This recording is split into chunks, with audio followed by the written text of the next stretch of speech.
My subject in this session is the quest for hegemony seen from an Egyptian perspective. The choice of this subject leads me to preface my presentation with a personal note. When I started teaching at this university, specializing in the modern history of Egypt, Egypt was not accessible. We had to study Egypt from a distance using written material, but Iran was. And we could tour the country, we could dialogue with Iranians.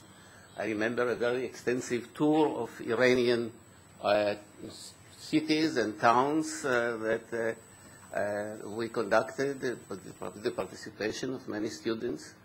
And that situation also gave me the opportunity to advise David Menashri, who was my student for the PhD degree at that time, not to choose as a subject for his dissertation something that relates to the Arab world, which was the natural choice of most students at that time, but to go to Tehran, specialize in Iran, and write on a subject that relates to Iranian history.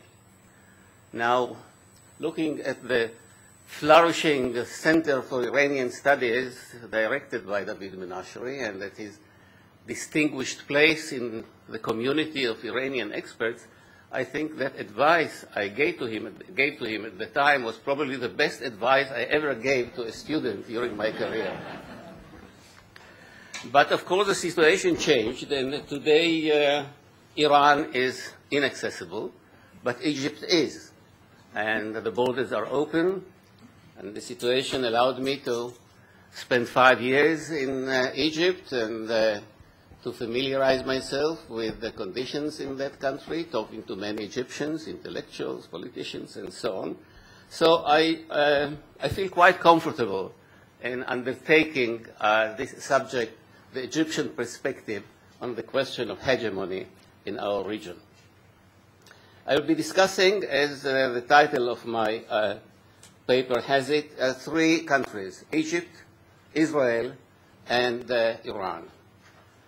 They are not countries that have hegemony in the region, but there can be no discussion of the question of hegemony without relating to these 3 countries. Why only these 3? Why not Turkey? Well, the answer is not yet. Turkey, which had its orientations elsewhere, is turning now to the Middle East, having an Islamic government and with the fading hopes of joining the European Union. And we hear Davutoglu, the new Minister of Foreign Affairs, presenting his vision of a Turkey that will be very, very influential in this region. So perhaps in the next conference that we shall conduct here, Turkey will have to be included, but not yet. Why not Saudi Arabia? Naturally, Saudi Arabia is a very influential player in the region. It's a very important country, but wealth itself is not sufficient in order to establish hegemony. Why not Iraq? Well, the notion that Iraq can be a candidate for hegemony sounds very, very unrealistic nowadays, but it may be worthwhile to mention that not long ago, the prevailing view of the Middle East was an area which is polarized between Egypt and Iraq, the Hashemites in Iraq and the Egyptians. And a current cliché at the time was that this is a historic pattern in the Middle East. It's always Mesopotamia against the Nile Valley.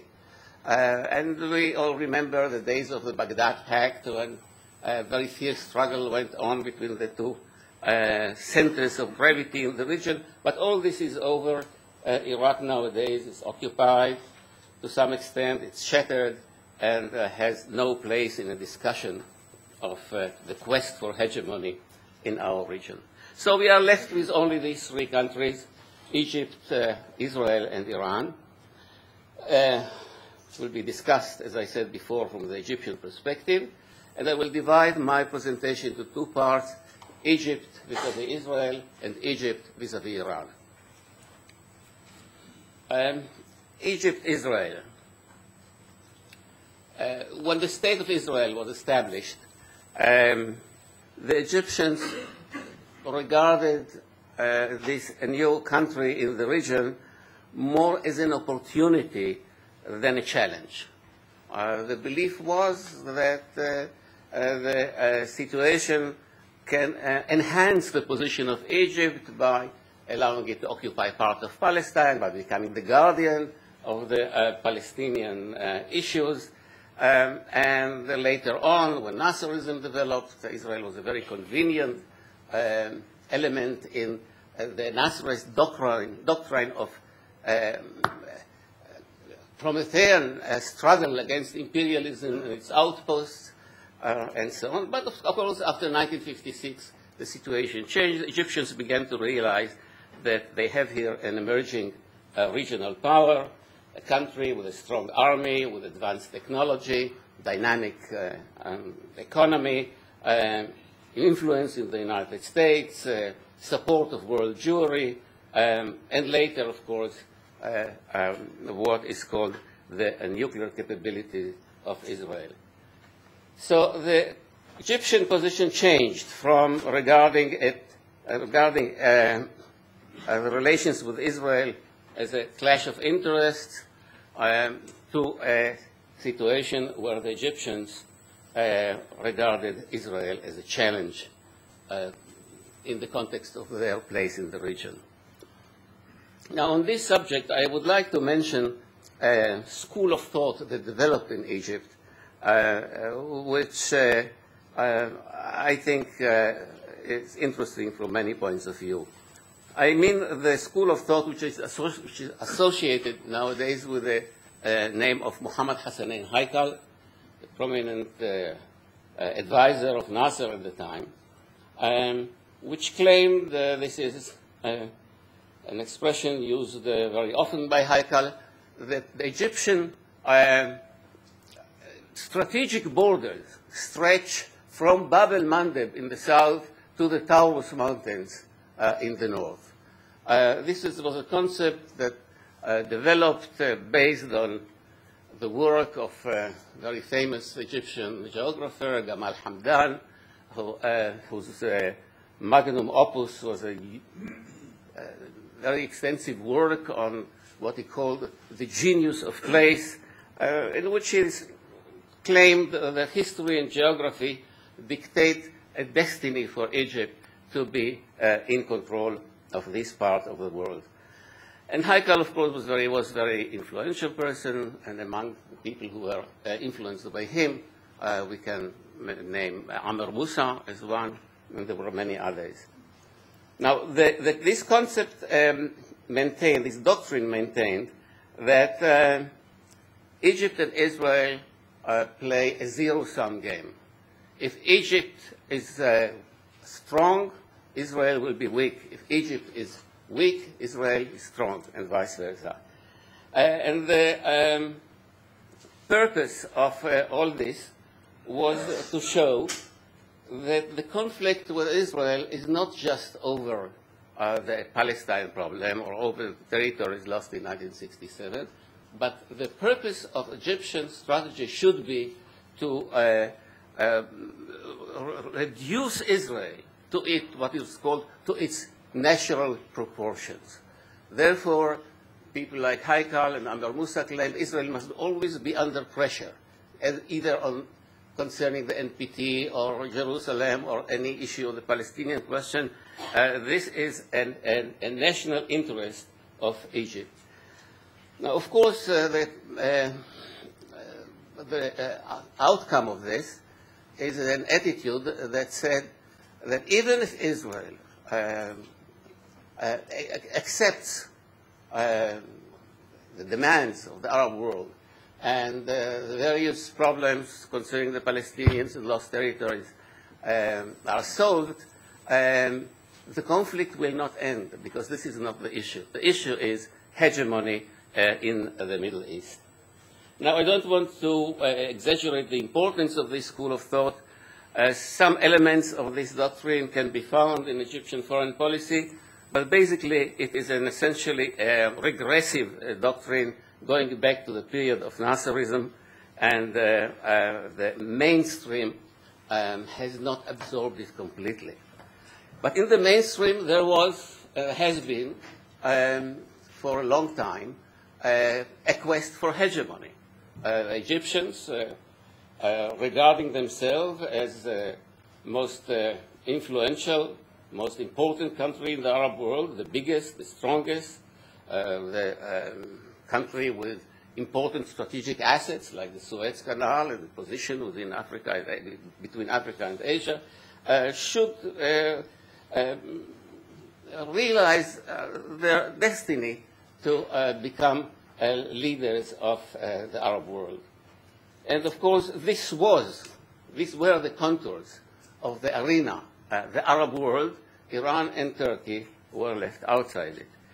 So when, after the First Gulf War, a new school of thought emerged in the Arab world, which was called Sharq Awsatiyya, Middle Easternism, the Egyptians did not like it, because their claim for hegemony was based on their place in the Arab world.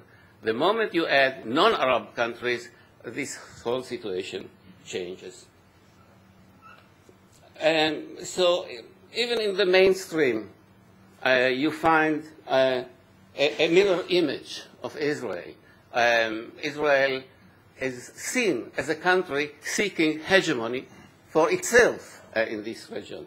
The concept of normalization, for example, that emerged with the peace treaty in the late 70s, is interpreted in Egypt as an instrument for domination, for penetration. This is why the Israelis want economic relations. This is why they speak about cultural cooperation and so on. Up to this day, I think you find themes of this kind in the Egyptian discourse. Anyway, with the rise of Iran, this view, this perception of Israel as competing with Egypt over the hegemony in the region lost much of its pungency, and things had acquired a different perspective. So this leads me to the second part of my presentation, the Egyptian-Iranian relationship. Tension between Egypt and Iran started, of course, after the Khomeini revolution. This was a period of Sadat, and in the Egyptian perception, the revolution in Iran challenged some of the basic tenets of their regime, of their political theory and culture and realities. The revolution challenged the legitimacy and the viability of existing regimes. It created a precedent of a popular uprising. It represented the ascendancy of the religious establishment over the political establishment. All these were things that were not acceptable for the Egyptian regime, and it is therefore quite easy to understand why the Egyptians offered asylum to the Shah. There was a fear that the Iranians may export the revolution based on these themes, and the diplomatic relations between Egypt and Iran were cut off. The Iranians, of course, reciprocated. They named a street in Tehran after the assassin of Sadat, and started a very fierce campaign against Egypt. At certain times in the last 30 years, there were attempts to work out some rapprochement between the two countries, but it was Egypt that opposed any reconciliation of this kind. Egypt supported Iraq very strongly during the Iraq-Iran war. Now, in recent years, what could be explained at the beginning simply as a clash of interests, perhaps clash of ideologies, developed into, from the Egyptian perception, a real threat to, as the Egyptians put it, to two elements that are very important to Egypt. It is a challenge to Egypt's position in the region, and Iran is a challenge to Egypt's what they call national security. President Mubarak has become very assertive recently on this. In the May 1st speech, he said, I quote, "Egypt will not tolerate outside tampering in its affairs." He said outside. He did not mention Iran in so many words. But all others in Egypt, in the Egyptian political system, do that.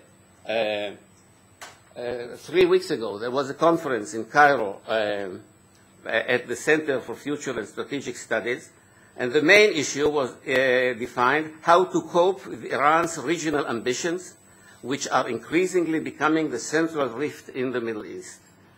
Some of the participants in that conference are well known in Israeli think tanks. There was, for example, General Ahmed Fakhr there, who warned against Iranian regional goals which pose a serious threat to Egypt's national security and its regional interests. We had there Alaeddin Hilal, the Dean of the Faculty of Political Science at Cairo University and a very distinguished member of the National Democratic Party, and he accused Iran of attempting to shift the region's balance of power in its favor. So the threat, partly real, partly perceived, is very central now in the Egyptian politics. To analyze this threat, I would like to list 6 dimensions of the Iranian threat to Egypt, as the Egyptians see it. All 6 dimensions are strongly interlinked. It really becomes very difficult to discuss them separately, but for analytical purposes, I think I have to do it. The first dimension is Iran's ambition to turn the Persian Gulf into its zone of influence, or even perhaps more than zone of influence. In other words, to make the Gulf, which the Arabs like to call the Arab Gulf, into a virtual Persian Gulf. The Gulf states are overwhelmed by Iran's military power. It doesn't have to be necessarily the military capabilities of weapons of mass destruction. Even conventional military capabilities are enough to scare the weak states, militarily weak states of the Gulf, and maybe remembered that the states of the Gulf have no effective security system. So what in more particular way is this threat of Iran to the Gulf consist of? Well, first, the immediate threat is to Bahrain, because of the historical claims of Iran to that island, because of the Shiite majority. The Iranians officially deny any designs on Bahrain, but at the same time, other Iranian officials speak of, I quote, Bahrain as an Iranian province. And the fact is that 3 islands were taken over in the Persian Gulf from the Arab Emirates. So the denials of the Iranians do not have much credibility among the states in the Gulf. President Mubarak decided to pay a visit to Bahrain. He spent there 2 days. And as it was announced, the 2 leaders discussed the latest regional developments, and of course everybody knew what that meant, and the visit itself sent a very clear message to Tehran. So this is Bahrain. One impressive success that the Iranians can already register in the Gulf is in the Sultanate of Oman. Oman, having vast territory but militarily defenseless, is among the first who reached a conclusion that is emerging in the Gulf, that if you cannot beat the Iranians, if you cannot cope with them, better join them. And this is what the Iranians did. There was also the economic factor. Trade with Iran is very important for Oman, and therefore this cannot be ignored. Omanis were very instrumental in circumventing the sanctions imposed on Iran. As it is described, the Strait of Hormuz sees the constant flow of boats from Oman to Iran, carrying those commodities that are not allowed to be sent to Iran according to the sanctions. Apparently, Oman is considering a security pact nowadays with Iran. Egypt and Saudi Arabia tried to convince the Omanis that they should slow down with this developing cooperation with Iran. They tried to convince the Omanis to boycott the Arab Summit meeting, but all in vain. From here, we can go to the eastern coast of Saudi Arabia, Al-Aqsa, an oil-rich region populated by Shiites. And we hear voices there, some imams calling for secession. It is not really in the offing, but the fact that such an option is being mentioned is already a source for concern for the Saudis, of course, but also the Egyptians. And finally, Qatar, perhaps the most frustrating development for the Egyptians. Qatar, which used to be prominent in the camp of pragmatist and moderate countries, has changed its orientation. Started with the Jazeera TV programs, which is clearly pro-Muqawama, pro-Iran. Bahram recently wrote with some sarcasm, Qatar belongs to Jazeera land. It is a big propaganda machine. The Qataris challenged Egypt also by trying to take over the efforts to work out a reconciliation between Hamas and Fatah. But the thing that infuriated the Egyptians more than anything else, of course, was the invitation of Ahmadinejad to the Gulf Council, Gulf Cooperation Council. By this, the Qataris actually broke a taboo by bringing in a non-Arab, an Iranian leader into an Arab forum. It created a precedent which the Egyptians cannot forgive. Now, Qatar leads us to the second dimension of the Iranian threat seen by Egypt. The Egyptians say that the Qatar policy is bringing about the emergence of a pro-Iranian bloc in the Arab world. It's no longer a problem of the Gulf specifically, but it's a problem of the whole Arab world. The Qataris gather around them a group of pro-Iranian Iranian state, and they serve the interests and ambitions of Iran. The Egyptians speak with much anger about Iran meddling in Arab affairs, about Iran driving a wedge between Arab states, or specifically between Egypt and other Arabs. And the Egyptians feel that by doing this, the circle within which the Egyptians wanted to establish their leadership in the Arab world is disintegrating. Of course, in this camp of pro-Iranians, Syria is the cornerstone, and I don't have to dwell too much on that. Iranian support for Syria is very well known, and Syria reciprocates. In the Iraqi-Iranian war, they supported the Iranians against the whole doctrine of Ba'ath Arabism. They facilitate supplies to Hezbollah, the entry of revolutionary guards into the Hezbollah territories, and so on. And of course, we all know that Bashar hosted Ahmadinejad, and in the joint declaration, they agreed almost on everything. Beyond Syria, we have Sudan, which is in the news because of the attempts to smuggle weapons from Iran into the Gaza Strip, which makes the Egyptians very angry because Egypt is part of this route of weapon smuggling, and it violates Egyptian sovereignty, something which the Egyptians are very sensitive. But we say beyond that, there is Iranian presence in Sudan, and Sudan is becoming a client of Iran. Chad is also mentioned as one of the countries south of Egypt, actually in the backyard of Egypt, where the Iranians are very active. Now, of course, we know that throughout inter-Arab politics in modern times, there were always camps.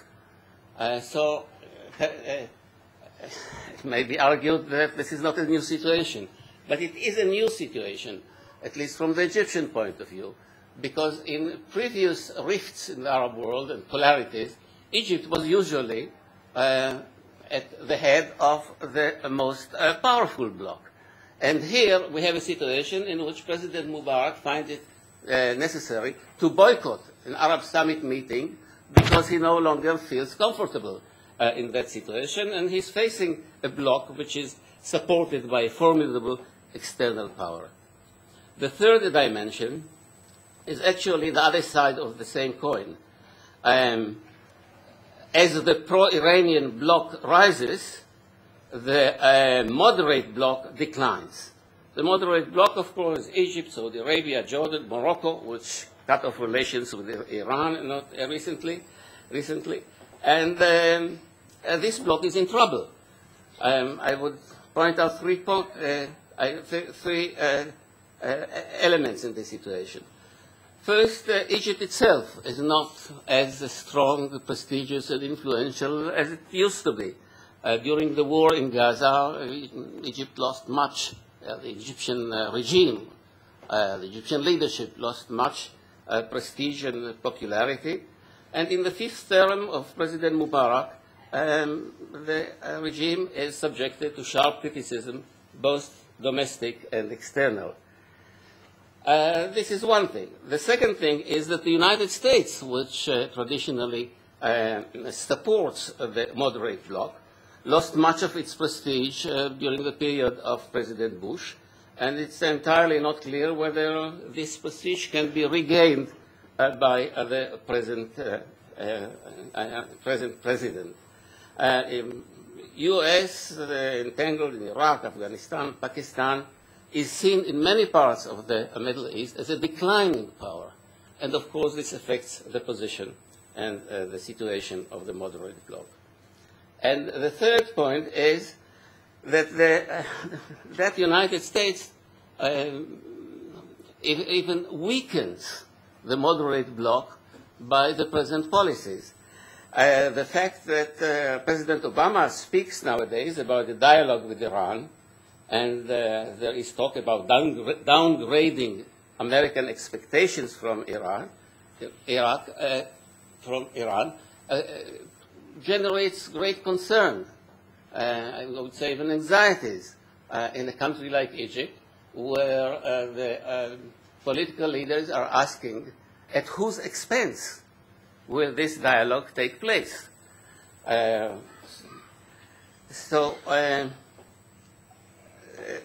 This created great misgivings also in Saudi Arabia.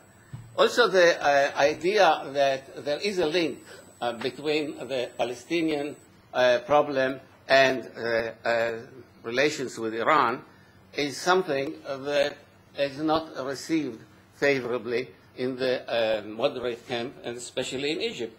They say, what is the connection? By making this connection, actually, President Obama legitimizes the role of Iran in an issue which should remain purely Arab issue. And we have statements by Abu al-Ghayt to this effect. This caused great anger to the point where Obama felt that he had to do something about it, and he dispatched Robert Gates, the Secretary of Defense, and Dennis Ross to Cairo and to Riyadh to explain that this dialogue is really not what it is described. This will be a very slow process. It is very uncertain to what it will lead, and so on and so forth. But it did not dissipate the anxieties in Egypt and other moderates. The fourth dimension is a threat to Egypt which affects its internal situation. The fact that Iran is championing Islamism and Muqawama throughout the region makes it a very dangerous threat to the Egyptians. The Iranians, therefore, are supporting not only some of the client states, but they are supporting non-state forces, and this may be even more dangerous. The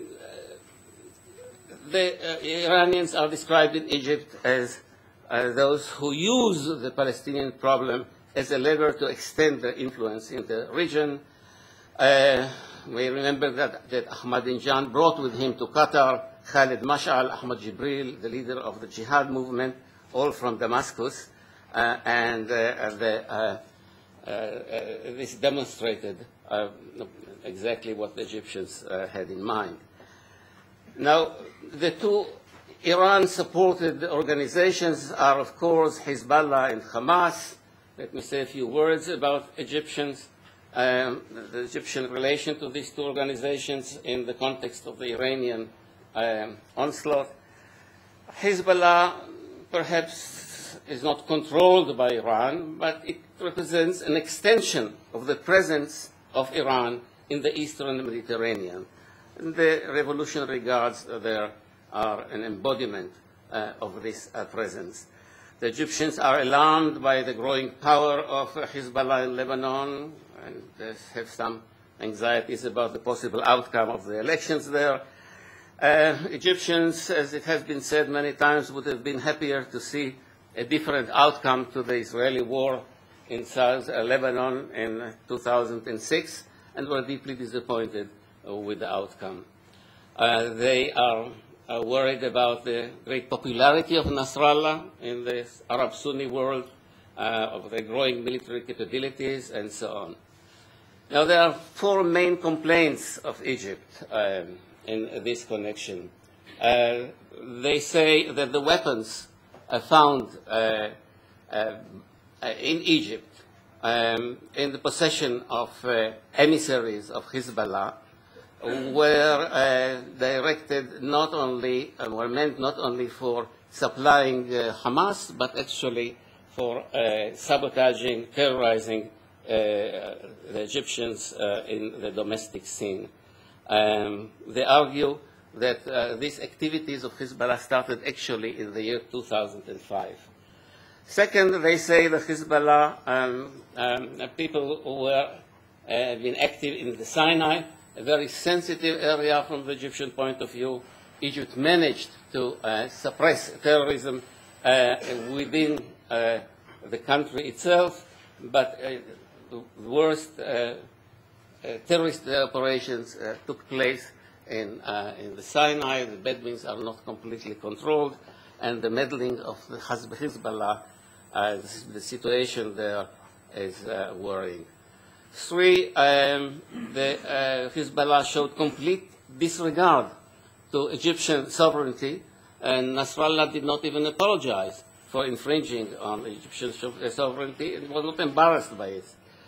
And number four, Nasrallah calls, the Egyptians say, he calls upon the Egyptians and upon the armed forces to rebel against the government. A few words about the Egyptian perception of Hamas.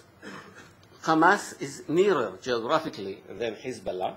And what we hear in Egypt nowadays is that they say, I'm quoting, now we have a common border with Iran. Hamas also violated Egyptian territorial rights in their attempt to break out from Gaza, which angered the Egyptians very much. And more than Hezbollah, they are linked to terrorism in the Sinai.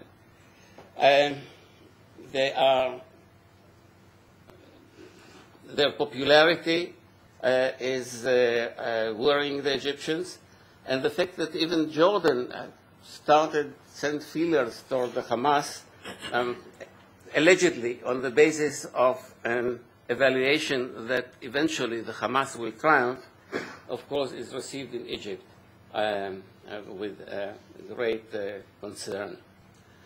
The Egyptians, of course, want to work out a reconciliation, a deal between Hamas and the Palestinian Authority, not because they would like to see any improvement in the situation of Hamas in that situation, but because they want to be the country in the Arab world that that has the position to do this arbitration, and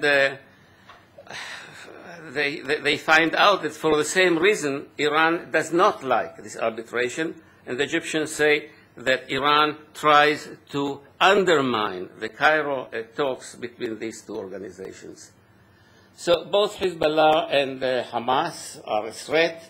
They are seen as those who strengthen the Muslim Brethren inside Egypt, the most effective opposition to the regime. The Muslim Brethren came out in Egypt completely and openly in support of Hamas, Hezbollah, Iran, and this was sharply criticized by the spokesman of the regime, Abdul Munim Saeed, who is, I think, very well known in this country, wrote recently that the Muslim Brethren ignore the Egyptian national interest. They missed an opportunity to prove loyalty to Egypt. Instead, they opted for support for Iran. There is now a tendency in Egypt to present this threat of the Iran-supported Muqawama in broad terms as a network of subversive movements that endanger the whole Arab world. There is a grand design in the Egyptian perception. To go back to Abdul Munim Saeed, he said they are aiming at the build-up of a violent revolutionary movement of an increasingly expanding scope and escalating intensity, targeting many Arab countries. It is, says Abdul Munim Saeed, a network of, he says, a network of this size, diversity, and capabilities could not operate on such a scope and scale without being in full coordination with the intelligence, military, and other government agency of a state. And the state, of course, is Iran. The fifth dimension, and I will mention this only very briefly, is a very famous vision of emergence of a Shia Crescent in the Middle East, beginning with Lebanon, the Hezbollah, Iraq, the Shias in Iraq, the Shiites in the Gulf, and so on. Of course, this overlaps some of the other concerns I mentioned so far, but from the Egyptian point of view, it is a challenge not just to the Sunnis, but actually to Arabism, because Arabism was based on the Sunni Muslim world, and thus the Shiite ascendancy challenges Arabism as such. And finally, the sixth dimension, and it is only the sixth, is the nuclearization of Iran. From the Egyptian point of view, this is a dangerous process for two reasons.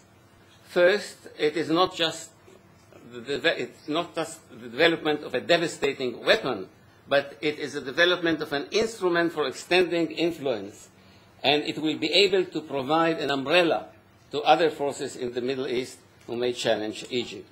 And second, this is a development that may compel moderate Arab countries to join the race. There will be a proliferation of nuclear weapons, something to which the Egyptians were opposed all the time, but they may have to change. They may find themselves in a situation where they must change it. However, Egypt does have some beginnings. It has 2 reactors in Inchas, built at the time with Soviet and then Indian and Argentine assistance. These are reactors for scientific research, but recently we heard from the IAEA that they found small quantities of enriched uranium in Egypt. They don't know what is the source of that. The whole thing is not clear. This is something that actually happened not recently, but in the years 2007 and 2008. But at the same time, we hear also that the Egyptians are planning 3 to 4 new nuclear power stations, and the legislation necessary for this development is now taking place in Egypt. So, a question that many Israelis would ask, does the various dimensions of threat to Egypt, and particularly the nuclear threat, create a unified front between Israel and Egypt? My answer to this is that yes, essentially it does. The relations between Egypt and Israel are based not so much on the document of Camp David, but on shared interest. And this expands the scope of shared interest between the 2 countries. But it would be a mistake to do what some of our some people in our political establishment do, to embrace Egypt too warmly on that basis. Such a bear's hug can only weaken Egypt. Listen to what Mubarak says on the subject. Israel's, I quote, Israel's issue with Iran is radically different from Egypt's concerns. Egypt is concerned with Iran's regional hegemony. The Israelis, on the other hand, are worried of Iran's nuclear capabilities. But if we talk of nuclear capabilities, we should talk of Israel as well. In other words, Mubarak, of course, realizes the convergence of interest, but he also wants to keep some distance, and I think this should be respected. To sum up, we are witnessing nowadays the development of growing Iranian influence in the Middle East. And apparently, this is just the beginning of this process. The opposing Arab forces are losing ground, and the United States in its present situation is not helping much. But these opposing forces will not disappear, nor will Israel. And perhaps it will be difficult to envisage this Iranian upsurge developing into a full hegemony over the whole region. Thank you.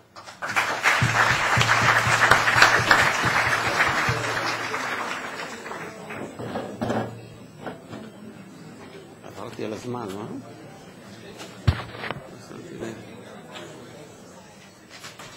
Thank you. Thank you, Shimon Shamir, for this profound and comprehensive presentation. I can only join your call and expectation for some subtlety in Israeli foreign policy and politics with regard to Middle Eastern affairs. Hope that both of us are not being utopian.